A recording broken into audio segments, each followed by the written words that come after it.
नमस्कार मित्रांनो, कसे आहात? बरे आहात ना? मरण कल्पनेशी थांबे तर जाणत्याचा मला नेहमी वाटतं की माणसाचे मरण ही एक सापेक्ष घटना आहे. काही माणसे होऊन खितपत पडलेली असतात, दुर्धर आजाराने त्रस्त असतात, जीवन जगण्याच्या स्थितीत नसतात, तरी पण जिवंत असतात. त्यांना बघून खूप जणांना वाटते, अरे यांना का मरण आले नाही.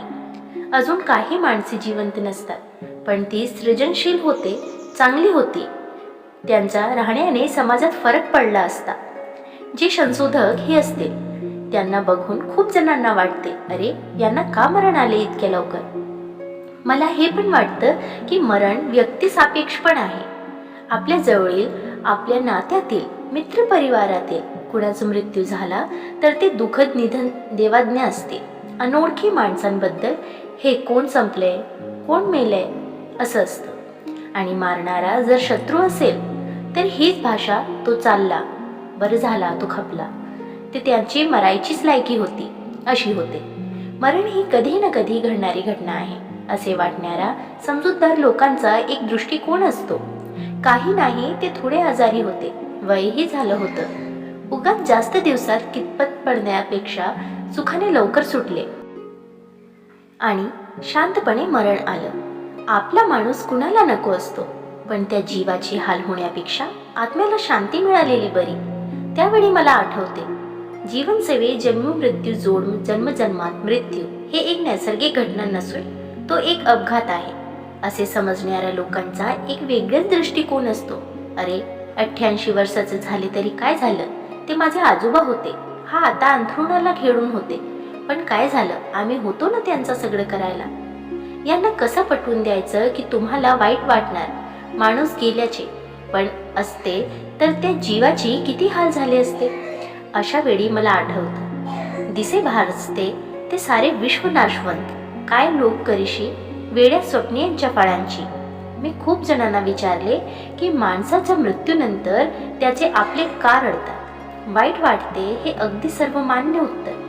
या संदर्भात एक कोळा रोखठोक माणूस मला भेटला.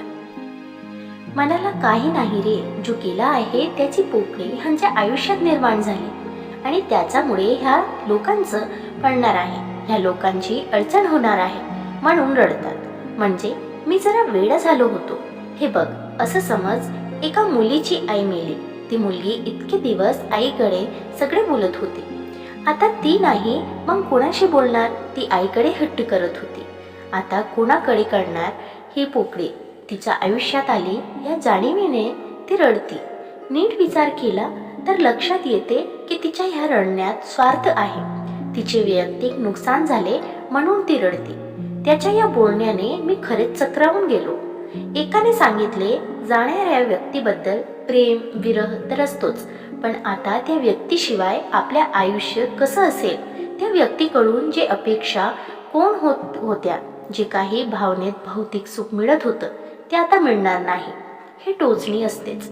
शिवाय कुणाचं असं कायमचं नसणं स्वीकारण्याची मानसिक तयारी नसल्याने तो धक्का लगेच पचवता येत नाही. या सगळ्याला रडण्यातूनच वाट मोकळी करून दिली जाते.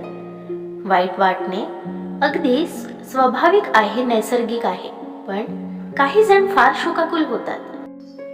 400-500 वर्षापूर्वी समर्थाने म्हणून तर लिहिले नसेल ना, मरे एक त्याचा दुजा शोक आहे, अकस्मात तोही पुढे जात आहे. केवढे सुंदर आणि नेमक्या शब्दात तुमचं आणि माझं काय होणार हे सांगितले. ही युक्ती समजून घेतली तर मृत्यूविषयक सगळ्या कल्पना बदलून जातात. मला कोणाचा मृत्यू झाल्याची कळते की मला क्षणभर वाईट वाटते, पण नंतर असा विचार येतो की जीव तातडीने आतून सुटला. मला प्रश्न पडतो की मी वेगळा विचार करतोय आणि मन संतुलित ठेवतोय का मी एक दगड झाले.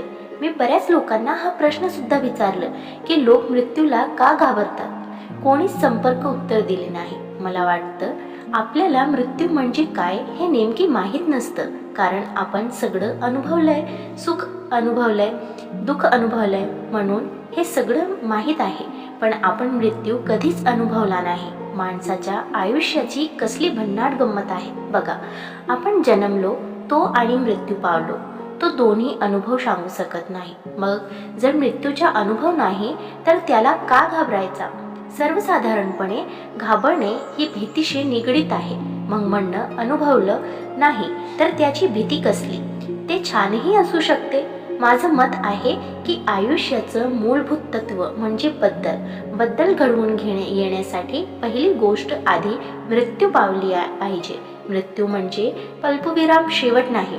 आपल्या संस्कारामध्ये पाप पूर्ण स्वर्ग नर्क या गोष्टी मनावर एवढं बिंबल्या जातात की मरताना माणसाला आपले पुढे मृत्यूनंतर काय होणार, नर्क मिळालं तर वगैरे. मग ह्या गोष्टीपासून पळवाट म्हणजे मरण नको.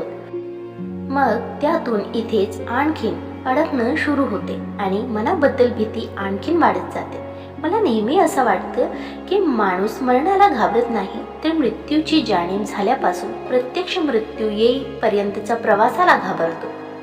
मित्रांनो, तुम्हाला हा लेख कसा वाटला कमेंट करून नक्की सांगा आणि व्हिडिओ आवडल्यास लाईक शेअर करायला विसरू नका.